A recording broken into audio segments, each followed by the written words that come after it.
বাবা, তোর বয়স তো আর কম হলো না, এবার একটা বিয়ে কর বাবা। এত বড় বাড়িতে একা একা থাকতে যে আর ভালো লাগে না আমার।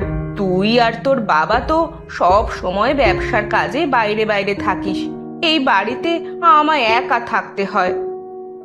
আরে তুমি একা একা কোথায় আসো মা? বাড়িতে তো অনেকগুলো কাজের লোক আছে নাকি?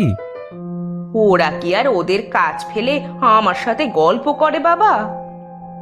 তোমার যা ভালো মনে হয় তাই করো। তাহলে আমি কাল থেকে মেয়ে দেখা শুরু করি? না, আরে আমার একটা কাজ আছে পাশের গ্রামে, আসতে রাত হবে, আমি সেখানেই যাচ্ছি। আচ্ছা, ঠিক আছে বাবা, তুই যা, সাবধানে যাস কিন্তু।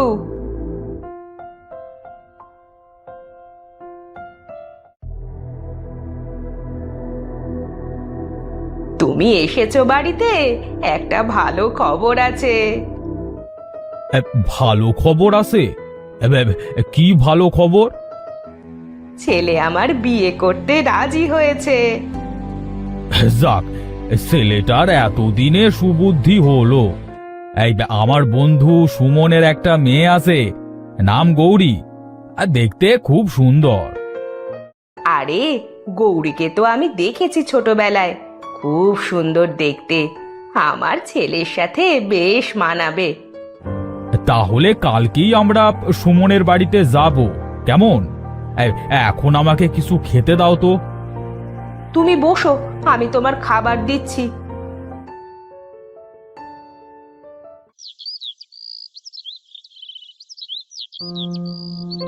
সন্ধ্যা অনেকটা হলো, এবার বাড়িতে যাই। আরে, পায়ে কি বাঁধলো দেখি তো।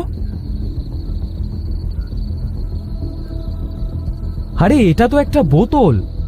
বোতলের ভিতর কি আছে দেখি তো, এত ভার মনে হচ্ছে কেন?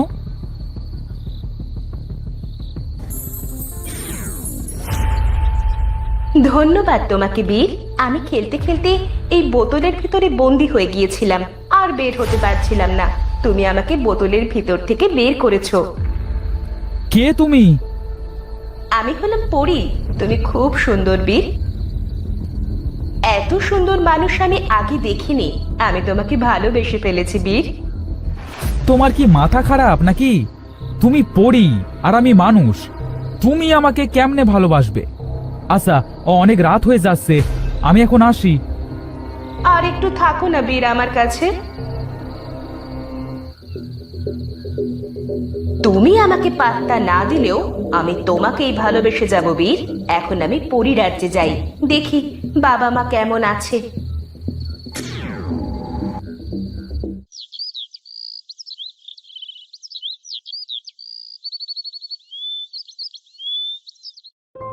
বাবা, এবার ঘুম থেকে ওঠ বাবা, আর কত ঘুমাবি? কাল তোকে বলেছিলাম না তোর সুমন কাকুর বাড়িতে যাব, তাড়াতাড়ি ওঠ বাবা। এই তো মা, উঠেছি।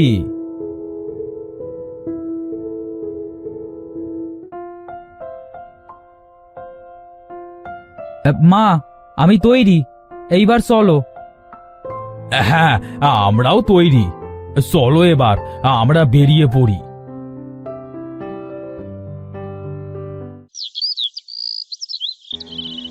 আরে বন্ধু, তুই চলে এসেছিস, আয় আয় আয় আয় আয়। আরে ভাবি যে, তা কেমন আছেন? বীর বাবা, কেমন আছো তুমি? ভালো আছি ভাই, আমি বাড়িতে তো আর কাউকে দেখতে পারছি না। আঙ্কেল, আমিও ভালো আছি। হ্যাঁ, ঠিক আছে ঠিক আছে, ভিতরে আসো সকলে, আপনারা ভিতরে আসেন, ভিতরে আসেন, আসেন। গিন্নি, কোথায় তুমি? তোমার কি খাবার তৈরি করা হয়েছে? হলে তাড়াতাড়ি নিয়ে এসো। এই তো আসছি।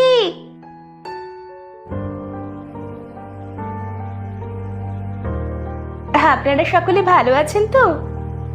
হ্যাঁ ভাবি, আমরা ভালো আছি। এই যে ভাবি, বীর বাবা, এই দেখো, এটা হলো আমার মেয়ে গোলাপি। কি সুন্দর দেখতে গোলাপি, যেন ওর থেকে চোখ সরাতে পারছি না। প্রথম দেখাতেই যে ওকে ভালোবেসে ফেললাম। গোলাপি তো অনেক সুন্দর হয়েছে, বীরের সাথে ওকে খুব মানাবে। আমরা তাহলে বিয়ের দিন তারিখ ঠিক করি সুমন ভাই, কি বলো তুমি? উনি তো ঠিক কথাই বলেছেন, আমরা বরং বিয়ের দিন তারিখ ঠিক করি।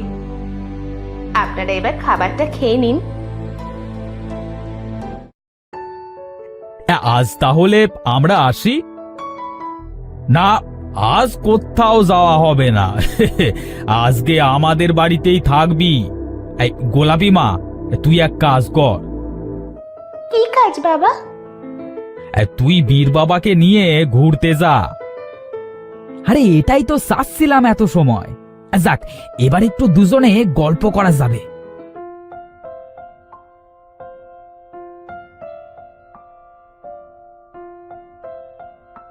মেয়েটা তো খুব সুন্দর দেখতে। তুমি আমাকে রেখে এই মেয়েটার সাথে কি গল্প করছো বীর, সেটা তো আমাকে জানতে হবে।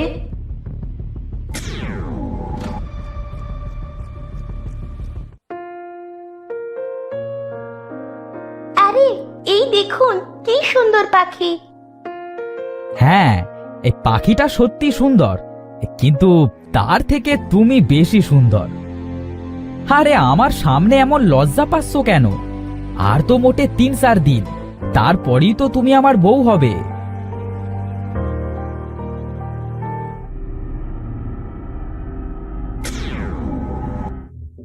এটা কিছুতেই হতে পারে না। বীর আমাকে রেখে কিছুতেই এই মেয়েকে বিয়ে করতে পারে না। বীরের সাথে আমার কথা বলতে হবে।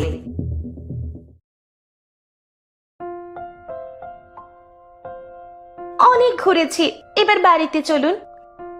হ্যাঁ, আর একটু থাকো না, এই তোমার সাথে গল্প করতে তো ভালোই লাগছে। গল্প পরে হবে, এবার বাড়িতে চলুন।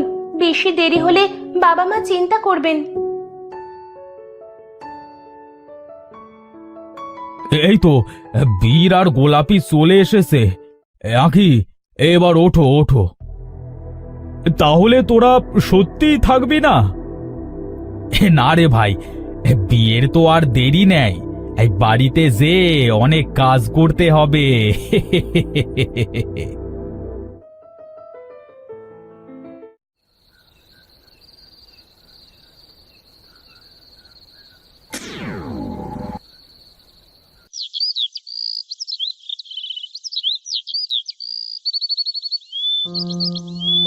গোলাপির কথা খুব মনে পড়ছে। দেহি আজকে একবার গোলাপির সাথে দেখা করতে যাব।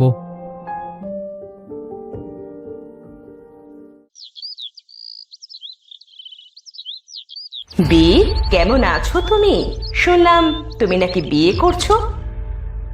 আরে তুমি তো সেই পরি। হ্যাঁ, আমি বিয়ে করছি, শুক্রবার আমার বিয়ে। না বীর, এটা হতে পারে না। আমি তোমাকে খুব ভালোবাসি, তুমি আমাকে রেখে অন্য কাউকে বিয়ে করতে পারো না। তোমার কি মাথা খারাপ হয়ে গেছে নাকি? পরি আর মানুষের কি কখনো বিয়ে হয়? হবে না কেন? অবশ্যই হবে। তুমি যদি আমাকে বিয়ে না করো তাহলে ওই মেয়ের সাথে আমি কিছুতেই তোমার বিয়ে হতে দিব না। আমি গোলাপিকে ভালোবাসি, আমি তোমাকে কিছুতেই বিয়ে করব না।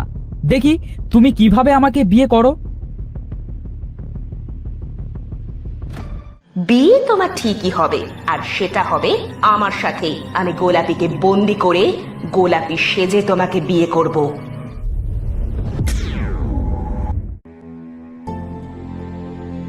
ওগো, কাল ছেলের গায়ে হলুদ আর পরশু বিয়ে। আমার যে কত আনন্দ হচ্ছে। আমারও খুব আনন্দ হচ্ছে, কারণ বিয়েটা যে আমার সাথেই হবে। না, আর দেরি করলে হবে না। আজকে গোলাপিকে আমি বন্দি করব।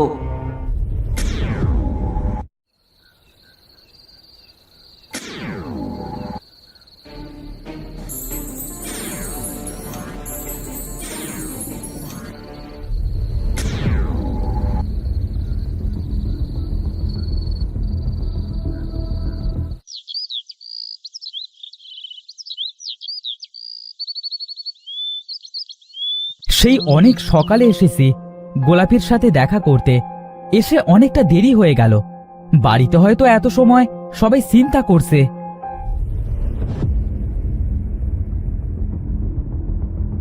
এই নিন পানি পানি।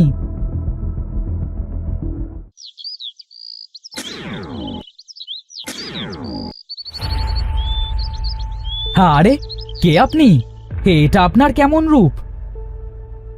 আমি এক তান্ত্রিক। তোকে একটা কথা বলবার আছে বীর। তুই যাকে বিয়ে করেছিস সে মানুষ নয়, পরী। সে নিজেই গোলাপীর রূপ ধারণ করে আছে আর গোলাপীকে ঘড়ির ভিতরে বন্দি করে রেখেছে। কি বলছেন আপনি? আর আপনি এসব কিভাবে জানলেন? আমি সব জানি। এই নে একটা পালক। এই পালকটা ঘড়ির ভিতরে শুইয়ে দিলেই গোলাপি ঘড়ির ভিতর থেকে বের হয়ে আসবে। আর পরী যদি বেশি সমস্যা করে তাহলে এই পালকটা পরীর গায়ে শুইয়ে দিলেই পরী ঘরের ভিতরে বন্দী হয়ে যাবে। আমাকে সাহায্য করবার জন্য আপনাকে ধন্যবাদ তান্ত্রিক বাবা। আপনি আমার অনেক বড় উপকার করলেন। আজ না, আমি কাল আমার বউকে উদ্ধার করব ঘড়ির ভিতর থেকে। ঠিক আছে, তাহলে আজ আমি আসি।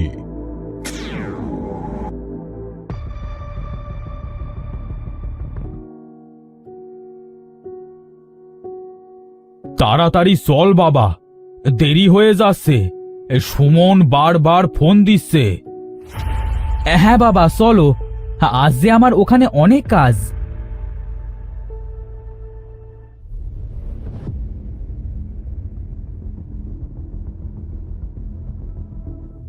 দাঁড়ান, এই বিয়ে আমি করতে পারবো না।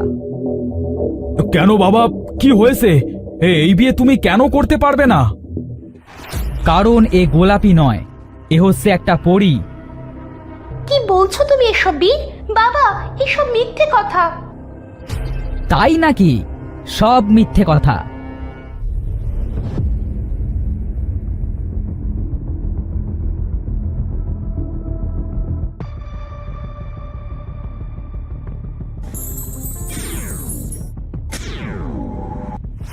সব যখন জেনেই গেছো তখন এটাও জেনে রাখো বীর, তুমি আমাকে ছাড়া অন্য কাউকেই বিয়ে করতে পারবে না। আমি কিছুতেই তোমাকে অন্য কারোর সাথে বিয়ে হতে দিব না। তুমি আমার আর গোলাপির বিয়ে কিছুতেই আটকাতে পারবে না। আজ এই গোলাপিকে আমি মেরে ফেলবো, তারপর তো তুমি আমাকেই বিয়ে করবে।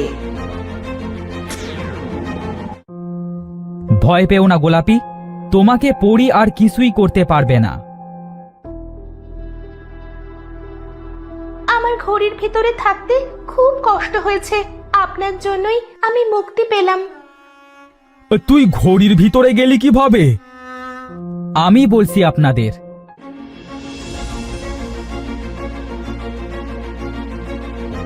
আচ্ছা, সবাই তো সবকিছু শুনেছেন। হে, এবার বিয়েটা হয়ে যাক।